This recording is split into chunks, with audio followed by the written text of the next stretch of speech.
Everyone, in this video we are going to see about the automotive product cycle. So let us really discuss in upcoming slides. So before going into today's topic, let us discuss a thing that we have seen in the previous session. So in previous session we have deeply discussed about the roles and responsibilities of the product manager. So what are the main roles, right from the product procurement to the finished good to sell into the market, and managing the various stakeholders. So there are variety of roles of the product manager to make the product in a quality and a long lasting one. So that's all the thing that you have seen so far in the previous session. Now we are going to deeply discuss about the automotive product cycle. So as we know, we are going to take this topic in a deed-based approach. So in empathy part, so these are some pain points. So if you take a product, there is not a defined part that what the particular product is going to do after its lifetime is over. So we need to plan some strategies for the end of life of the particular product in order to make it as a useful or to dispose in a useful way or in an effective way without polluting the environment. So end of life activities need to be framed, and the product flow right from the raw material procurement to the final end life management. We need a proper layout or a proper flow in order to understand what needs to be done. And next is the customer feedback. So keep on collecting the customer feedback and refining the product. It is one of the key for making the product in a successful way.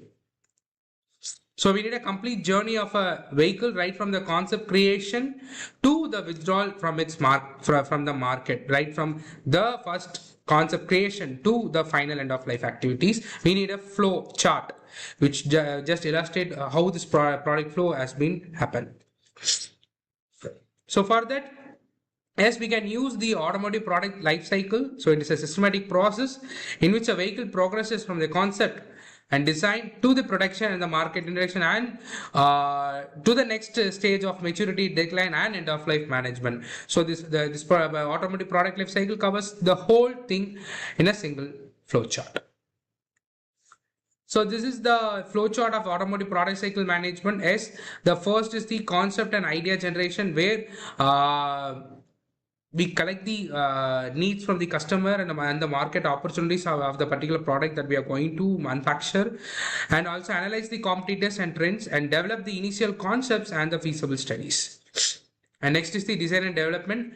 So in that we especially in automobile, we do the vehicle styling and the engineering design, and also by using a 3D CAD softwares, we will design the CAD modeling and simulations and prototype developments, and also the material and component selection that have been takes place in the design and development stage.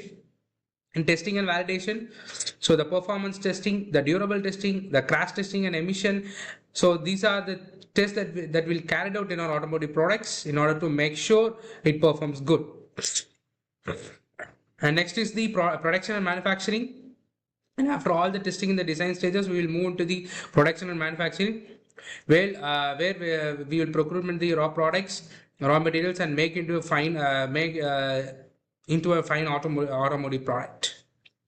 So here we will have it established assembly lines, supplier coordination, quality control, and the mass production.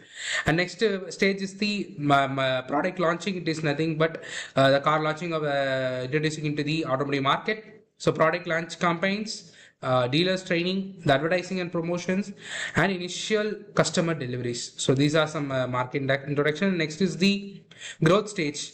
So after introducing in the market, depending upon the customer reach and the customer feedback, the growth stage will happen. So it increase the sales volume and expansion into new markets, and it is introducing of variants in that particular model and special editions, and improving based on the feedbacks from the customers. And next comes the maturity stage, where the sales stabilize at high level and market competition increases, and also cost reduction and feature enhancements and facilities and minor upgrades will be done in the particular product. And here comes the next downfall. It is nothing but the decline stage, where the sales begin to decrease and new technologies and model replace that particular existing vehicle, and the product volume is reduced.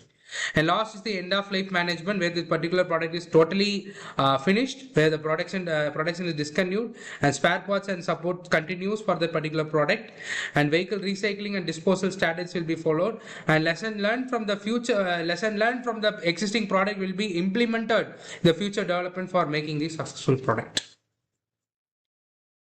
So these are some importance of this particular cycle. It reduces the development risk, and improves the product quality and reliability, and it ensures the regulatory compliance of the which is laid by the government, and optimizes the production cost, and it enhances the customer satisfaction, and also it supports sustainable disposal and the recycling. So this is the overall mind mapping of the topic that you have seen so far, the overview, the life cycle stages, and the importance. So before ending this session, let us summarize the thing that you have seen so far. So in this video, we totally discussed about the overall automotive product cycle and its different stages, and what are the things that you have done that particular different stages that you have discussed detailedly in this video.